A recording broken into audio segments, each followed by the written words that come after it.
এখানে হ্যাঁ আপেল ধরে ধরে আছে, এগুলো পাকেনি এখনো। আমার কেন যেন মনে হয় জীবনটা, অমলকান্তি যদি আজ বেঁচে থাকতো আর সে যদি বাংলাদেশে না জন্মে যদি এরকম পাহাড়ি নির্জন কোনো জায়গায় জন্মাতো, তাহলে অমলকান্তি হয়তো রোদ্দুর হতে চাইতো না। অমলকান্তি হয়তো হতে চাইতো এরকম পাহাড়, খোলা মাঠ, ফাঁকা রাস্তা, নীরব কোনো পথ। অমলকান্তিও হয়তো এরকম পথের ধারে ফুটে থাকা অবহেলায় অযত্নে বেড়ে ওঠা ফুলও হতে চাইতো।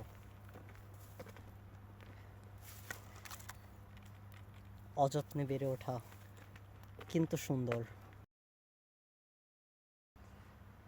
এই দেখুন, এই ফুলটা মেঘের সাথে অনেকটা মিল আছে, মনে হচ্ছে মেঘ আর ফুল মিশে একাকার। মেঘগুলো ফুল হয়ে মাটিতে নেমে এসেছে, অথবা ফুলগুলো মেঘ হয়ে আকাশে উঠে গেছে। মাশাল্লাহ। আর প্রথমবারের মতো এরকম পাহাড়ি রাস্তায় একা একা হাঁটার একটা অদ্ভুত অনুভূতি আছে। মানে আপনি যত দূর যাবেন কোনো মানুষের দেখা পাবেন না, মানে একেবারে চারদিকে নীরব, বারবার শুধু পিছন ফিরে তাকাতে হবে, মনে হবে কেউ পিছু নিচ্ছে। পাহাড়ি নদী, এর কাজ শুধুই বয়ে চলা, এর কোনো বিপরীত স্রোত নেই, এ শুধু একদিকেই বয়ে চলে, পাহাড় থেকে নিচের দিকে, পাহাড় থেকে সমতলে।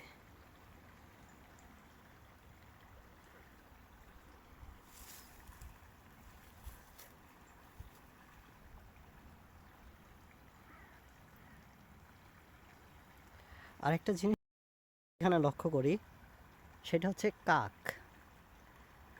আমাদের দেশ থেকে কাক কেন যেন হঠাৎ করে হাওয়া হয়ে গেছে, খুঁজে পাওয়া যায় না আর। কিন্তু এখানে এখানে অনেক কাক।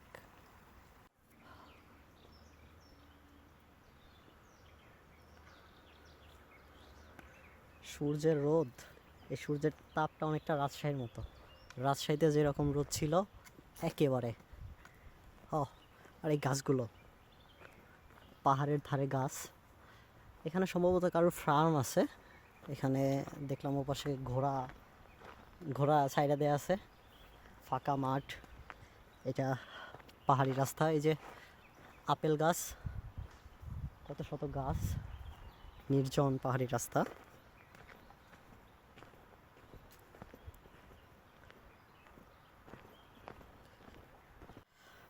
প্রকৃতি খুব অদ্ভুত, বিশেষত এরকম জায়গা যেখানে আপনি একা, একেবারে নির্জন।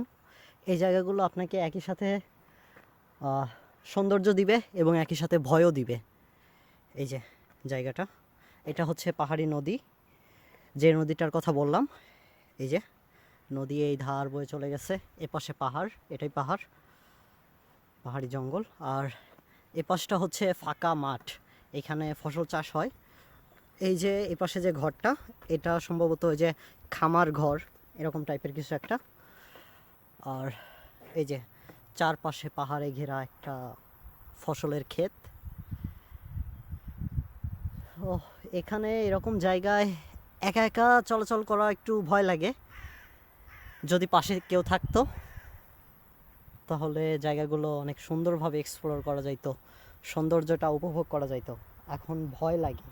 তবে একটা ব্যাপার এখানে খুবই ভালো লাগে, যে এটার জন্য মানে আমি স্পেশালি ভয় পাই না, সেটা হচ্ছে এই এলাকাগুলোতে সাপ হয় না। আমি যতটুকু জানি যে সাপ হয় না, তো এর জন্য আর কি একটু সাহস পাই, অত বেশি ভয় পাই না। যদি জানতাম যে এই এলাকায় সাপ হয়, আমি ভাই জীবনে এইদিকে আসতাম না।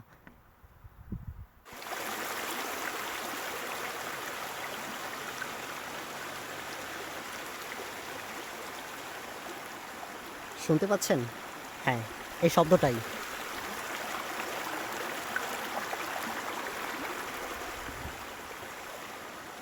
যেটা বললাম, অমলকান্তকে চিনলে ওকে জিজ্ঞেস করতাম ওরে পাইলে, এবং এরকম জায়গায় নিয়ে এসে ওকে বলতে চাইতাম ও আসলেই রোদ্দুর হতে চায় কি না। আমার মনে হয় ও রোদ্দুর হতে চাইতো না, ও এরকম পাহাড়, খোলা মাঠ, নীরব কোনো জায়গা এবং পাহাড়ি ছোট্ট নদী হইতে চাইতো, ঠিক এরকম।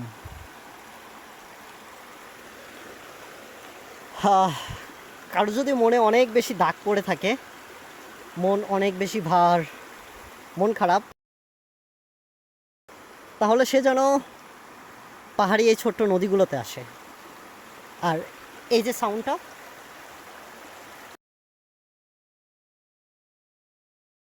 এই সুরটা নিজের মধ্যে গেঁথে নেয়।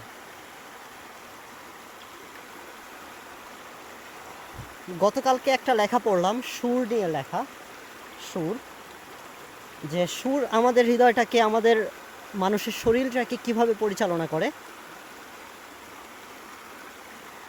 তো সেই সুরের যে ব্যাখ্যা দেওয়া হয়েছে সেখানটাতে বলা হয়েছে ভালো সুর আমাদেরকে নীরব করে।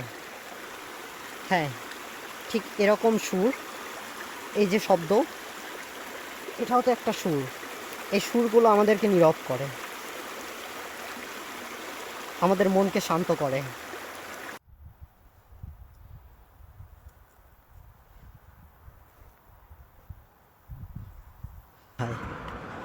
এই যে দেখুন এখানের এই ঘরটা, পাহাড়ের ধারের যে ঘর, অনেকটা আমাদের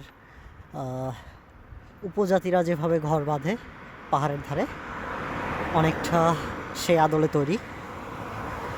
তো গ্রামে বসবাস করার সুবিধা হচ্ছে জায়গাগুলো অনেক নীরব। আমার কেন যেন মনে হয় জীবনটাকে জীবনের মতো করে উপভোগ করতে, জীবনকে আরও বেশি অর্থবহ করতে আমাদের প্রকৃতির মাঝে আসা উচিত। যদি আরও বেশি সম্ভব হয় তাহলে শহর ছেড়ে প্রকৃতির মাঝে আমাদের ঘর বাঁধা উচিত, গ্রামের দিকে, সবুজের মাঝে।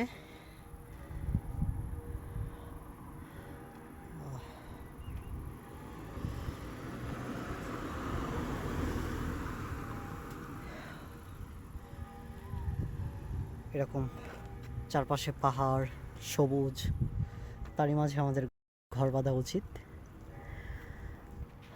এতে জীবনটাকে অর্থবহ করা যায়, জীবনকে উপভোগ করা যায়।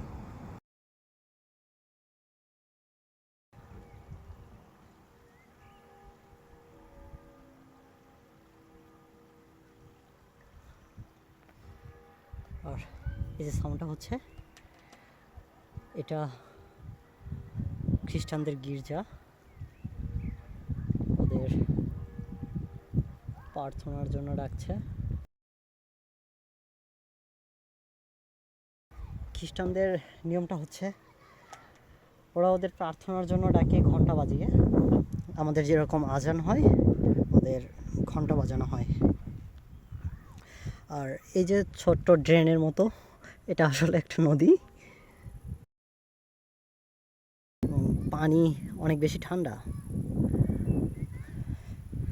বাইরে অনেক বেশি গরম, এখন অনেক বেশি গরম, রাজশাহীর মতো গরম আর কি। আর এদিকে পাহাড়, এদিকে পাহাড়, এদিকে পাহাড়, মানে চারদিকে পাহাড়, মাঝখানে একটা গ্রাম,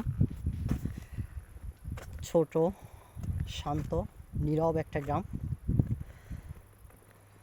এক্স্যাক্টলি আমি যেটা খুঁজছিলাম এতদিন ধরে, এই যে আপেল গাছ, হ্যাঁ, আপেল ধরে ধরে আছে, এগুলো পাকেনি এখনো, কাঁচা আপেল।